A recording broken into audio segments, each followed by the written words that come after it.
I'm going to make that figure big.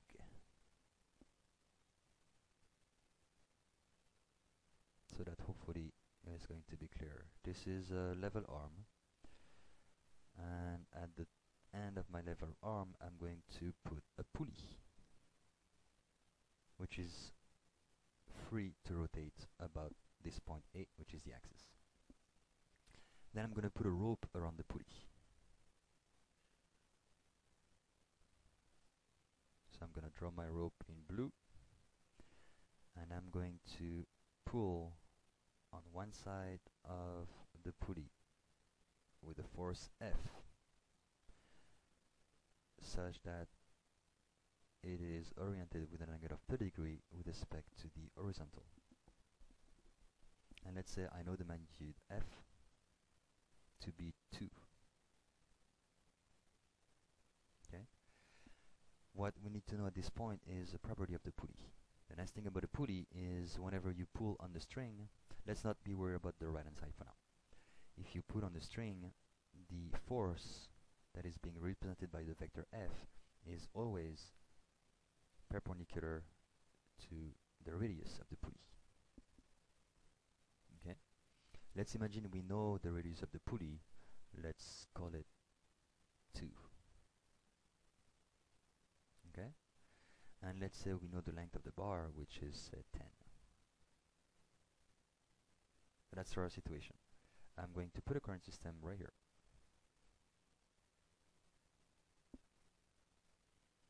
And I'm going to define this vector as my vector R.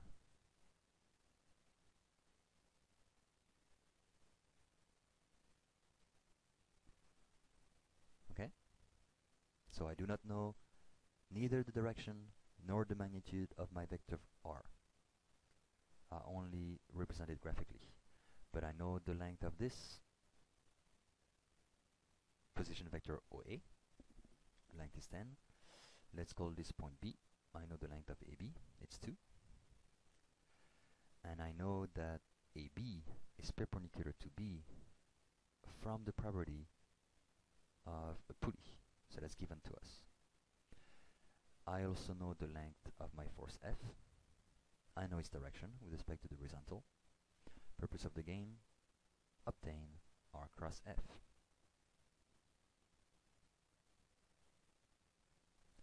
I would like to give you 5 minutes to think about this. And before you rush yourself into a particular method, try to go back into all the methods that you know, and try to think carefully which is the method that will give you the less headache. Which method is going to be the fastest method? Or which method is the one that will be less likely to produce errors? Okay? So you don't have to work it out on charity. I'm going to read it with you after the 5 minutes. But I would like you to take the time and think about how to approach this problem. Okay? Is it useful to hunt after the magnitude of R and the angle between R and F? Is it fast and easy? If not, move away from that method, go back to the component method, set up the matrix. So look at both methods carefully, take your time, and then we work out the matrix method together afterwards, which obviously is going to be the fastest method.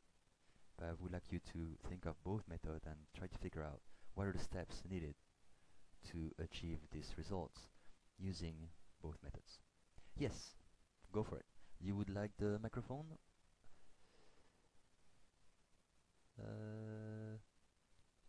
No, okay. Okay, go for it.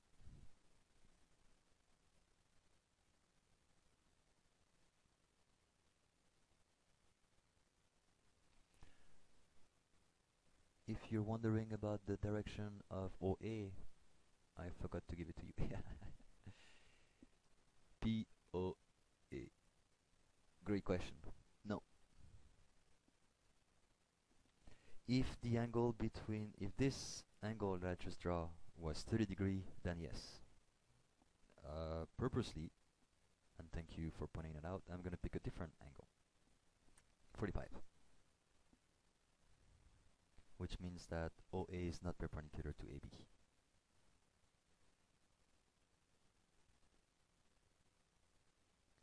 Okay, thank you, thank you. Okay, so go for it, and I'll be back in 5 minutes.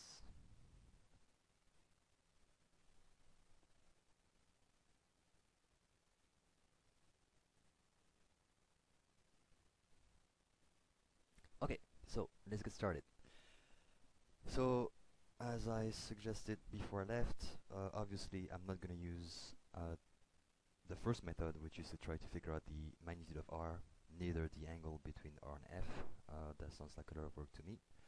But again, if you're good at geometry, you see it right away, please use this method. All I'm asking is to consider developing the matrix method so that you're prepared for 272, C270 and C271. Okay, so I'm going to use that method. So let me switch board. Oh, actually, let me lay out for you what I'm going to do. I need to set a matrix with R and F, which means I need to express both vectors in component notation. Let's start with the easy one, F. F is easy. I know its magnitude. It's being defined with an angle of 30, so right away I can figure out its component, right? It's going to be 2 cosine 30 in the x direction with a negative sign, and 2 sine 30 in the y direction, again with a negative sign, because I'm working in this coordinate system. So this is the easy one. The not so easy one is going to be my r vector. But remember that you can always decompose a vector as the sum of two vectors. And that's what I'm going to do. I'm going to decompose my vector r into two vectors. One vector will be along the bar, and I'm going to call, whoa, what happened to, thank you. So this vector, I'm going to call it r1, and then I'm going to choose the other vector along AB, and I'm going to call it r2. Okay, so I have decomposed my vector r into two vectors, OA and AB. I'm going to call position vector OA r1, position vector AB r2. The reason why I'm doing this is because r1 is very simple to express in component notation. I know its magnitude, and I know its direction with respect to x. 2 is r perpendicular. Could you repeat that, Ashley? 2 is r perpendicular. You mean r2 and r? Could you rephrase your question, please, Ashley? You're wondering which vectors are perpendicular to each other?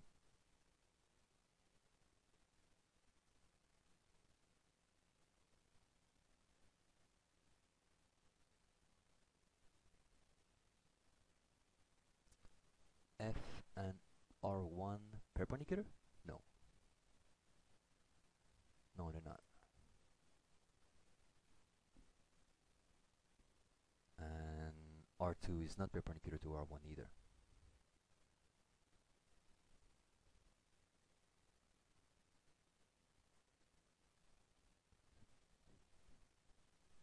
Two and 10. So I'm guessing you're referring to R2 and R1. If that's the case, no. R1 is not perpendicular to R2.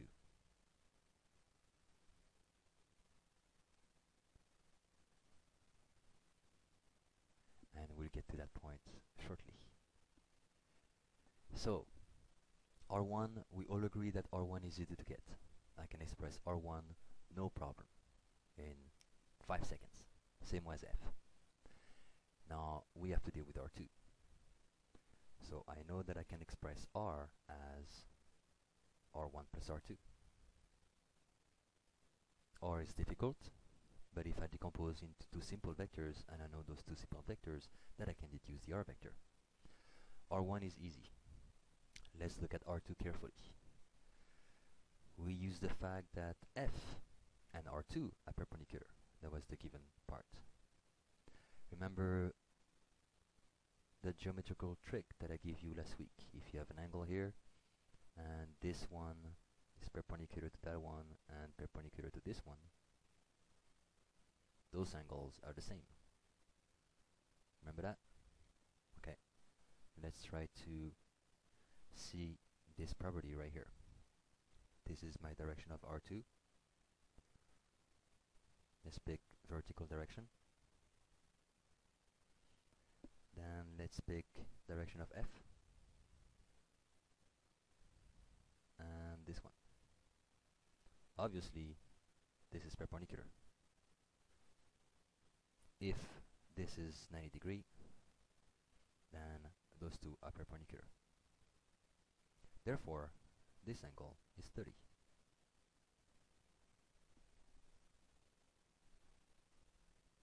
Okay? That was the trick, which is based on this. So, once I know this, then easily I can deduce and express R2 in component notation.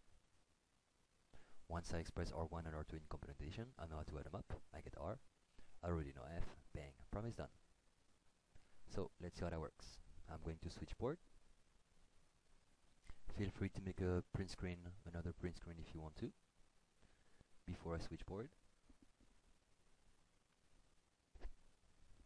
Okay.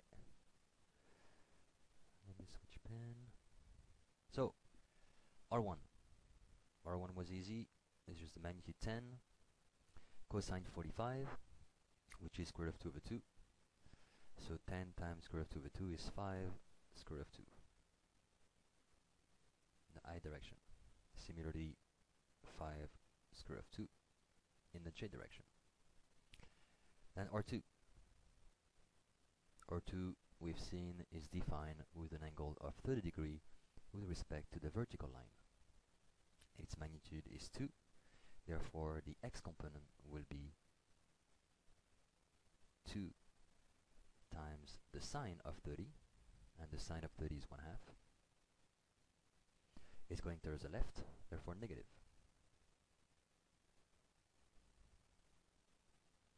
And the y component is going up, therefore positive, and it's going to be the cosine.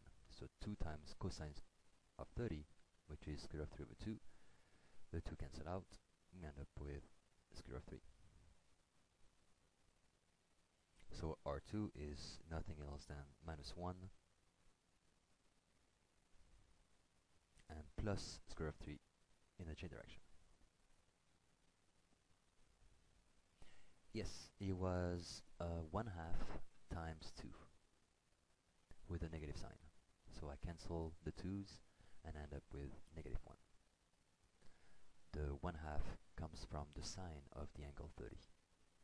And the negative sign comes from the fact that if I go back to my previous screen, my vector R2 is, if my vector R2 is like this, then R2y is positive, R2x is negative because it's going towards the left. And this was my angle 30. Okay? I'm going to switch back to the other screen. So now it's easy. I can figure out R.